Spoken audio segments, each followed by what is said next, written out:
How to add a link in MS PowerPoint. So first of all, launch PowerPoint app on your mobile devices. Now once you come here, if you wish to create a new PowerPoint, just tap on the plus button.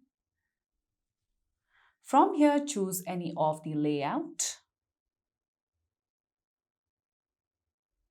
Now, once you come over here, in order to add a link, you would see a text box.